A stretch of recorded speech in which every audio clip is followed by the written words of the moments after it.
எல்லா புகழும் அல்லாஹ் ஒருவனுக்கே. அஸ்ஸலாமு அலைக்கும் வரஹ்மத்துல்லாஹி வபரகாத்துஹு. சியாவுதீன் அஹ்மத் இவங்க வெள்ளூர் பக்கத்தில் ஒரு ஊரில் பிறக்கிறாங்க. இவங்களோட தந்தை யார் அப்படின்னா மௌலானா ஹாஜி அப்துல் ரஹ்மான் சாஹிப். இவங்க சென்னையில் ஒரு துணி வியாபாரம் செஞ்சுக்கிட்டு இருக்காங்க. இவங்களோட பாட்டனார், அதாவது இந்த சியாவுதீன் அஹ்மத் இருக்காங்க இல்லையா, அவங்களோட பாட்டனார் யாருன்னா பஹாவுதீன் ராவுத்தர். இவங்களும் சென்னையில் கிழக்கு பகுதியில் ஒரு மொத்த துணி வியாபாரம் செஞ்சுக்கிட்டு இருக்காங்க. இவங்க எப்படி, அவங்க பாட்டனார் எப்படின்னா சுப்ஹானல்லாஹ், அல்லாஹுடைய பாதையில் அதிகமான தியாகங்கள் செய்யக்கூடியவங்க. இவங்க அவங்க சொந்த ஊரில் ஒரு பள்ளி வாசலை கட்டுறாங்க. அவங்க சொந்த காசு போட்டு கட்டிக்கிட்டே இருக்கும்போது கிட்டத்தட்ட அது முடிக்கக்கூடிய ஸ்டேஜில் இருக்குது.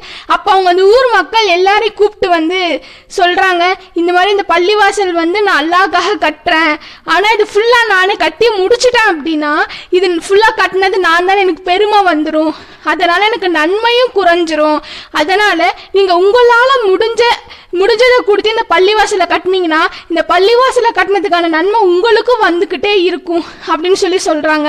அது மட்டும் இல்லாமல் இந்த பள்ளிவாசலில் எனக்கு பிறகு என்னுடைய வழித்தோன்றல்களை யாராவது உரிமை கொண்டாடிடுவாங்களோ நான் பயப்படுறேன், அதனால தான் கேட்குறேன்னு சொல்கிறாங்க. சுப்ஹானல்லாஹ். அதுக்கப்புறம் இந்த பள்ளிவாசல் கட்டி முடிக்கப்படுது. இவங்க ஒரு நாள் சித்தூர், அங்கே அந்த ஊரில் இருக்கக்கூடிய ஒரு கோர்ட்டுக்கு ஒரு பிரச்சனை விஷயமா போகிறாங்க. அப்படி போகிற அன்னைக்கு ஜும்மாவுடைய நாள் வெள்ளிக்கிழமையாக இருக்குது. இவங்க அந்த வேலையை முடிச்சுட்டு ஜும்மாவுடைய தொழுகைக்காக வேகமாக விரைந்து மஸ்ஜிதுக்கு போகிறாங்க. அங்கே போய் பார்த்தா ஜும்மா முடிஞ்சு மக்கள் எல்லாரும் வெளியில் ஒருத்தர் பின் ஒருத்தராக வந்துக்கிட்டே இருக்காங்க. இவங்க ரொம்ப அந்த இடத்துல அழுக தொடங்கிட்டாங்க. சுப்ஹானல்லாஹ், அவங்க தக்குவா இறையச்சம் தொழுகையில் எப்படி இருக்கு பாருங்க. சுப்ஹானல்லாஹ், நம்ம ஜும்மா தொழுகை விட்டுட்டோமே, நம்ம ஜும்மா இன்னைக்கு போயிடுச்சுன்னு அந்த இடத்துல அவ்வளோ தேம்பி தேம்பி அழுகிறாங்க. இவங்களோட பேரர் தான் இந்த சியாவுதீன் அஹ்மத், அதாவது அமானி ஹல்ரத்தின் மக்களால் பாசமாக கூப்பிடக்கூடியவங்க. இந்த சியாவுதீன் அஹ்மத் என்ன, அதாவது அவங்க அமானி அப்படின்ற ஒரு புனைப்பெயரில் நிறைய கட்டுரைகள் கவிதைகள் எழுதுனதால இவங்களுக்கு அமானி ஹல்ரத் அப்படின்ற பேர் வந்துச்சு. இன்னும் இவங்களுக்கு சைஹோ மில்லத் அப்படின்ற பேரும் இருக்கு.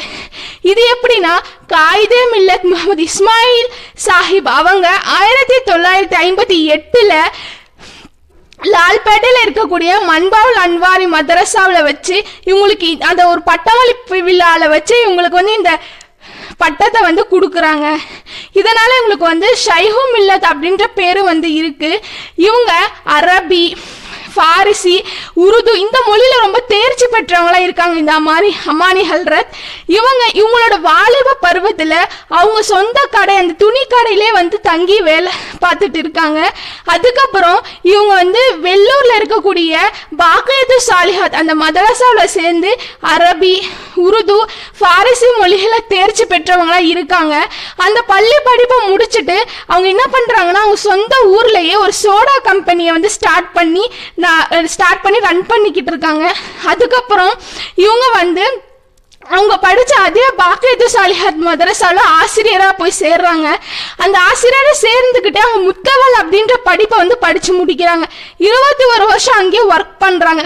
அங்கேயே ஒர்க் பண்ணதுக்கப்புறம் ஒரு சில சூழ்நிலைகளெல்லாம் மாணவர்கள் வேலை நிறுத்த போராட்டம் பண்ணுறாங்க. அதனால அவங்க அந்த மதரசா விட்டு வந்துடுறாங்க. இதுக்கடுத்து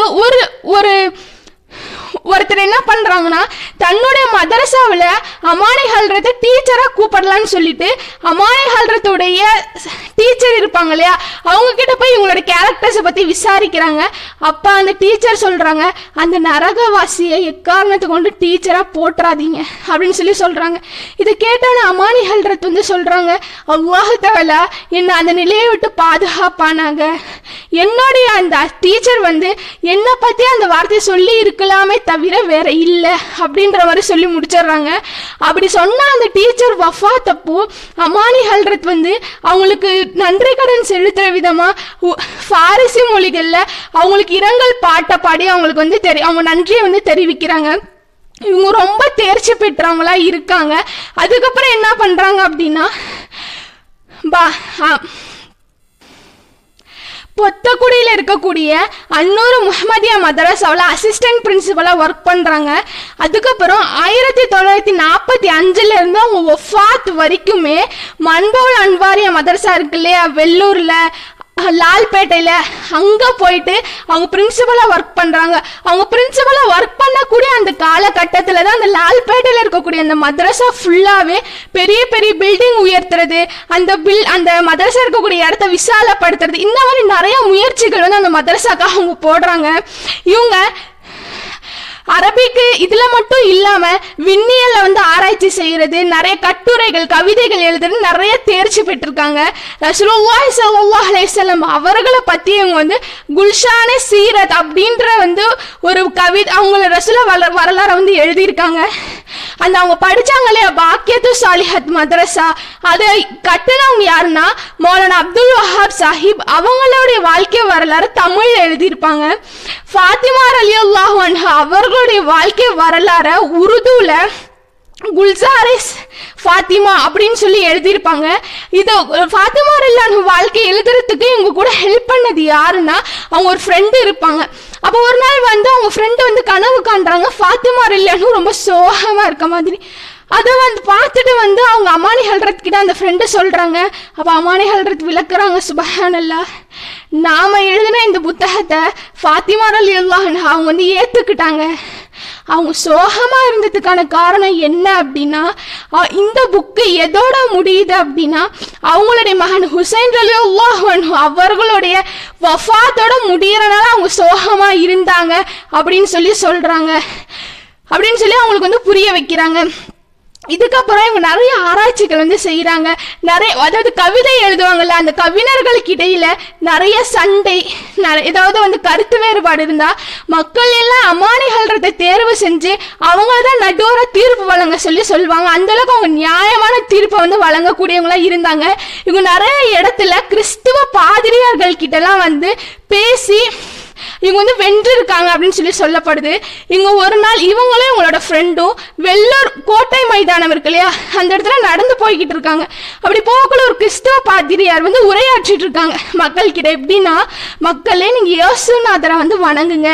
ஏன்னா அவர் சொல்றாரு, பாவிகளே நீங்க என்னிடம் வாருங்கள், நான் என் பிதா என்னுடைய தந்தை கிட்ட சொல்லி உங்களுக்கு பாவ மன்னிப்பை வந்து வாங்கி தரேன்னு சொல்லி சொல்றாங்க. ஆனா முகமது என்ன சொல்றாரு, தன்னுடைய மகள் ஃபாத்திமா கிட்டேயே உன்னுடைய தந்தை நபி அப்படின்றதுக்காக நீ வந்து எந்த ஒரு நல்ல அமலும் செய்யாம இருக்க கூடாது, நீ சொர்க்கத்துக்கு போறதுக்கு நீ தான் பொறுப்புன்னு சொல்லி சொல்றாங்க.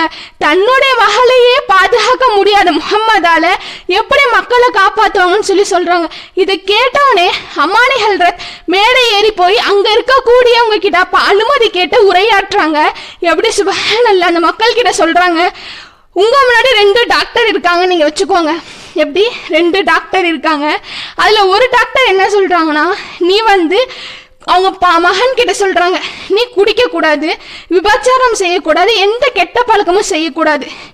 இது ஏன்னா இதெல்லாம் செஞ்சா உன்னுடைய உடம்புக்கு நோய் வரும், உன்னுடைய தந்தை டாக்டர்ன்றதுக்காக உனக்கு நோய் வந்துச்சுன்னா நான் காப்பாத்துவேன்னு நீ நினைக்காத அப்படின்னு சொல்லி சொல்றாங்க. இன்னொரு டாக்டர் இருக்காங்க, அவங்க சொல்றாங்க தன் மகன் கிட்ட, நீ வந்து நல்லா குடி, நல்லா கெட்ட பழக்கங்கள் எல்லாம் கத்துக்கோ, உன்னோட தந்தை சிறந்த டாக்டர் உனக்கு தெரியும், உனக்கு ஏதோ நோய் வந்தாலும் நான் என்ன பண்றேன், நான் காப்பாத்துறேன்னு சொல்லி சொல்றாங்க. இந்த 2 பேரை நீங்க யார சிறந்த டாக்டர் சொல்லுவீங்க அப்படின்னு சொல்லிட்டு அமானி ஹல்ரத் கேட்கும் போது மக்கள் எல்லாம் கோரஸா சொல்றாங்க, அந்த முதல் மருத்துவர் தான் சிறந்தவர் அப்படின்னு சொல்லி சொன்னானே அமானி ஹல்ரத் சுப்ஹானல்லாஹ் விளக்குறாங்க பாருங்க. அந்த முதல் மருத்துவரை போலதான் ரசூலுல்லாஹி ஸல்லல்லாஹு அலைஹி வஸல்லம் அவர்களும். ஏன்னா இந்த உலகத்துல மக்கள் நம்ம யாரும் பாவங்கள் செஞ்சிட கூடாது அப்படிங்கிறதுக்காக தான் ரசூலுல்லாஹ் நமக்கு எச்சரிக்கை செய்தாங்க. அதை மீறி நம்ம பாவங்கள் செஞ்சாலும் நம்ம நரகத்துக்கே போனாலும் ரசூலுல்லாஹி ஸல்லல்லாஹு அலைஹி வஸல்லம் அவங்க நாளைக்கு மறுமையில் அல்லாஹ்விடம் ஷஃபாஅத் செஞ்சு நம்மளை வந்து சொர்க்கத்துக்கு கூட்டிட்டு போவாங்கன்னு சொல்லி சொல்றாங்க.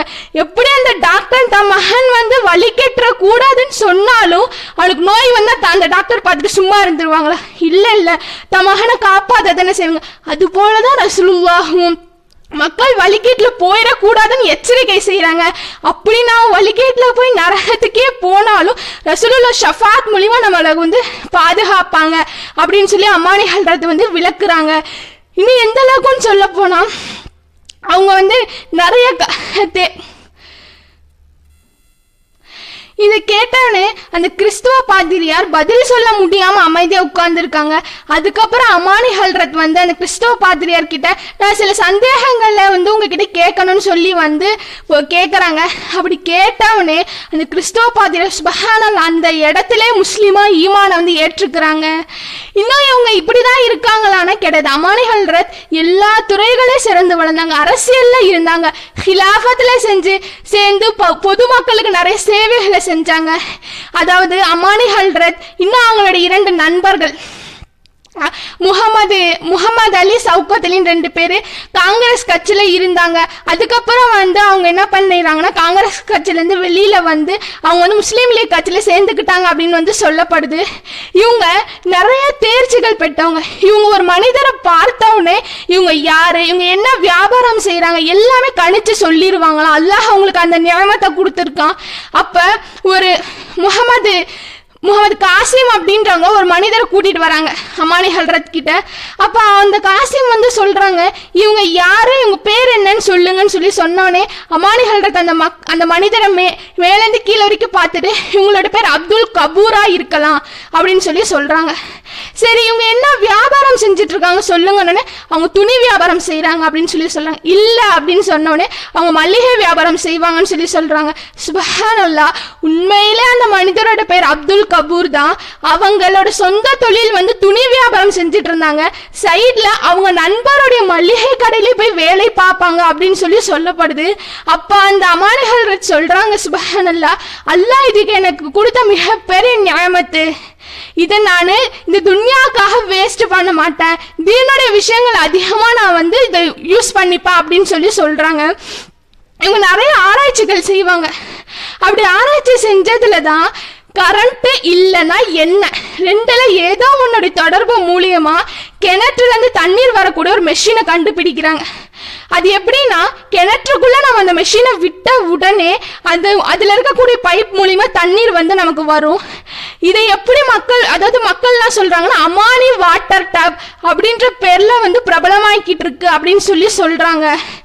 இவங்க தன்னுடைய வஃபாத்துடைய நேரத்துல சுப்ஹானல்லாஹ் தன்னுடைய மகனை நோக்கி சொல்றாங்க, மகனே நீ மஸ்ஜிதுக்கு போய் மக்களுக்கு தீனுடைய சேவை செய்யணும், மக்களுக்கு இல்ம கத்து கொடுக்கணும் அப்படின்னு சொல்லி அந்த இடத்துல சொல்லி அனுப்பி வைக்கிறாங்க. இவங்க வஃபாத் ஆயிட்டாங்க. இன்னா லில்லாஹி வ இன்னா இலைஹி ராஜிஊன். இவங்க வஃபாத் ஆனா அவங்க ஜனாசா தொழுகை இருக்குல்ல, அந்த ஜனாசா தொழுகையில வானம் அழுதது போல அவ்வளோ மழை பெஞ்சிச்சான். அவங்க ஜனாசா தொழுகையில கலந்துக்கிட்ட லட்சக்கணக்கான மக்கள் அந்த மழையில நனைஞ்சிட்டாங்க அப்படின்னு சொல்லி சொல்லப்படுது. இவங்க அந்த லால்பேட்டையில் இருக்கக்கூடிய மன்பாவுல் அன்வாரி மதரசாவுடைய முற்றம் என்ட்ரன்ஸ்ல நல்லடக்கம் செய்யப்பட்டதா வந்து சொல்லப்படுது. இவங்களுக்கு அடுத்து வரக்கூடிய எங்களுக்கு குடும்பத்தினர்கள் எல்லாமே மௌலவிமார்களா இருக்காங்கன்னு சொல்லி சொல்லப்படுது. சுப்ஹானல்லாஹ், இவங்க மொத்தமா தமிழ், உருது, பிரான்ஸ், அரபிக் எல்லாத்திலையும் சேர்த்து மொத்தம் 23 புத்தகங்கள் எழுதியிருக்காங்கன்னு சொல்லி சொல்லப்படுது. இன்னும் இவங்க தமிழுக்கும் அரபி, உருது, பாரிசி மொழிகள் இருக்கக்கூடிய அந்த தொடர்பை வந்து கண்டுபிடிச்சு ஒப்பிலக்கணம் அப்படின்ற புக்கையும் எழுதியிருக்காங்க அப்படின்னு சொல்லி சொல்லப்படுது.